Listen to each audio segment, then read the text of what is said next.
Review शिव्यू तो होता रहेगा, बट सैफ अली खान की ये फिल्म ज्वेल थीफ देखकर मेरे मन में आया कि आजकल ये रोज़मर्रा के जीवन में जो कुछ घट रहा है, मतलब वाइफ ने बॉयफ्रेंड के साथ मिलकर अपने पति को मार दिया और कभी सूटकेस में तो कभी नीले ड्रम में फेंक दिया, ये सब कहाँ से इनके दिमाग में भरा जा रहा है।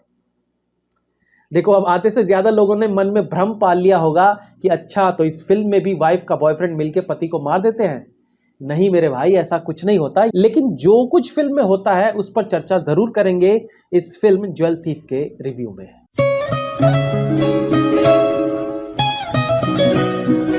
तो मेहरबान कदरदान साहिबान, 1967 में देव आनंद ने एक थ्रिलर सस्पेंस फिल्म में काम किया था जिसका नाम था ज्वेल थीफ।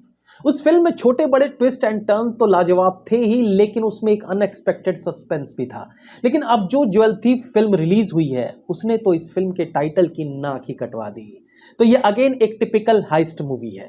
हाइस्ट मूवी से पहले ये एक प्योर टिपिकल बॉलीवुड मूवी है, जहां 80s 90s वाले कॉन्सेप्ट को दोबारा से रिपीट किया गया है।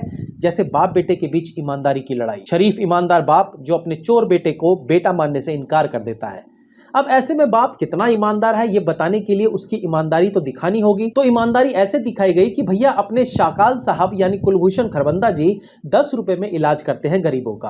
वो अलग बात है, ऐसा करते हुए उन्हें फिल्म में एक बार भी नहीं दिखाया गया। स्क्रीन प्ले का चक्कर है बाबू भैया, ये सब कुछ दिखा के फिल्म को लंबा नहीं खींचना चाहते होंगे। एनीवेज, इसके अलावा हर हाइस्ट मूवी की तरह अपना ये कॉनमैन बहुत टैलेंटेड है, जिसको मजबूरी में एक हीरा चोरी करने का काम मिलता है, जिसके लिए पहले वो नहीं मानता लेकिन बाद में मान जाता है, जैसे कि हमेशा होता है।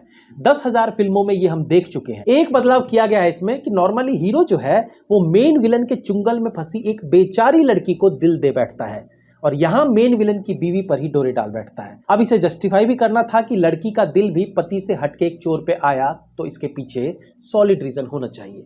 तो लड़की का कहना रहता है कि मैंने मजबूरी में इससे शादी की। वो अलग बात है, उस लड़की का रहन सहन ठाट बाट किसी प्रिंसेस से कम नहीं था, बल्कि एक सीन में तो विलन ये तक कह देता है कि इस पर मुझे सबसे ज्यादा भरोसा है।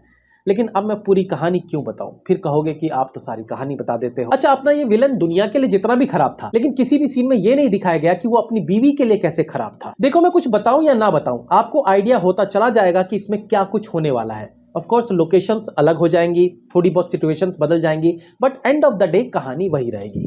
अच्छा, अब हर आम बॉलीवुड हाइस्ट फिल्मों की तरह यहां भी हीरा ही चुराना है, उसकी प्लानिंग वैसे ही होनी है। अच्छा, 1970 से लेके आज तक हमारी हिंदी फिल्मों में हीरे की सुरक्षा के लिए लेजर वाली लाइट का ही यूज होता आ रहा है, जबकि हर बार एक हाइस्ट वाली फिल्म में हीरो हीरा चुरा के ले जाता है। उसके बाद भी इन सिक्योरिटी एजेंसीज वालों ने लेजर वाली टेक्निक में कोई सुधार नहीं किया है। आज भी हीरे की रक्षा करता है लेजर लाइट। आगे भी सेम स्टोरी है, एक परफेक्ट प्लानिंग हीरा चोरी करने की, जो प्लान समझाते हुए परफेक्ट दिखता है, लेकिन जब प्लान एग्जीक्यूट होना होता है तो आता है एक ट्विस्ट। क्लाइमेक्स में भी एज यूजुअल जो तय हुआ था सभी चोरों के बीच वैसा नहीं होता, और सस्पेंस के नाम पर फिल्म में बताया जाता है कि हीरो तो शुरू से ही एक गेम खेल रहा था जिसमें पुलिस वालों का लगातार कट रहा होता है। फिल्म का स्क्रीन प्ले एकदम लचीला है। पुलिस वाले इतने शातिर हैं कि भाई को ऐसे ही सब पता चल जाता है कि चोर का अगला कदम क्या होगा, मतलब कुछ भी। एग्जीबिशन कंपनीज एक पुलिस वाले की बातों पर ट्रस्ट करके इतना बड़ा रिस्क कभी नहीं उठा सकते जितना फिल्म में उठा लेते हैं। इसलिए तो ये फिल्म है, रियलिटी नहीं। बट स्टिल मैं ये जरूर कहूंगा कि ये थीम ही अपने आप में इंटरेस्टिंग होती है। सब पता होने के बाद भी डायरेक्टर थोड़ा सा अच्छा है, स्क्रीन प्ले थोड़ा बहुत भी ठीक है, और कहानी आम कहानियों से हल्की फुल्की भी अगर अलग है तो भी देखने में मजा आता है। फिल्म के एक दृश्य में जयदीप अहलावत गुस्से और टेंशन में बैठा है। इस वक्त सैफ उससे जो भी कहता है उसका जवाब वो केवल इशारे में दे रहा होता है। नॉर्मली जब आप इस तरह की सिचुएशन में हो जहां आप बुरे फंसे हुए हो, आपके पास दूसरा कोई रास्ता है नहीं, इट्स लाइक टेंशन में कुछ बोलने का मन नहीं करता, चेहरा उतरा रहता है, अंदर गुस्सा होता है, गुस्से और टेंशन का मिश्रण सिर्फ इशारे करने के लिए मजबूर करता है। ये थोड़ी सी डीप बात है, तो ये एक मीनिंगफुल सीन कह सकते हैं। एक्टिंग की बात करें तो सैफ अली खान लंबे समय बाद इस तरह का किरदार निभा रहे हैं, बट उनके इस किरदार में कोई नयापन महसूस नहीं होता। जयदीप की एक्टिंग अच्छी है, उन्हें थोड़ा क्रूअल जरूर दिखाया गया, बट उनके लिए भी इस तरह का किरदार कोई नया नहीं है। कुणाल कपूर को पूरी फिल्म में सी दिखाया गया है, जो इस तरह की हर फिल्म में पुलिस को दिखाया ही जाता है। वो भी अपने रोल में कोई पैनापन नहीं ला पाते हैं। निकिता दत्ता खूबसूरत जरूर लगी है, बट उनके पास भी फिल्म में 2 किसेस देने के अलावा ज्यादा कुछ था नहीं। डायरेक्शन में खामियां हैं, कुछ सवाल मन में रह जाते हैं, या यूं कहिए कुछ चीजें जो फिल्म में दिखाई गई है उससे सेटिस्फेक्शन नहीं मिलता है।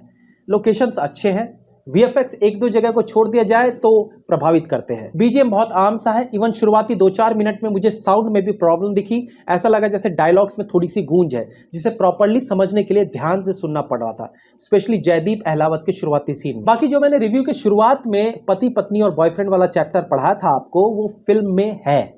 आपको खुद से महसूस नहीं होगा, क्योंकि वो प्रेजेंट ही ऐसे करते हैं कि आपको कुछ गलत लगेगा ही नहीं। हाँ, अब मेरे बताने के बाद शायद आपको भी लगे कि ये किस तरह की हैप्पी एंडिंग होने लगी है फिल्मों में। बाकी पूरी फिल्म में बाप अपने बेटे से नफरत करता रहता है, लेकिन जब बेटा करोड़ों का काम कर जाता है तो पता नहीं बॉलीवुड फिल्मों में बाप की वो ईमानदारी कहाँ फुर हो जाती है। अच्छा, जाने दो यार, अब भगवान ही जाने आपको फिल्म में देखने के लिए बचा क्या है। सब तो मैंने हैव अ नाइस डे।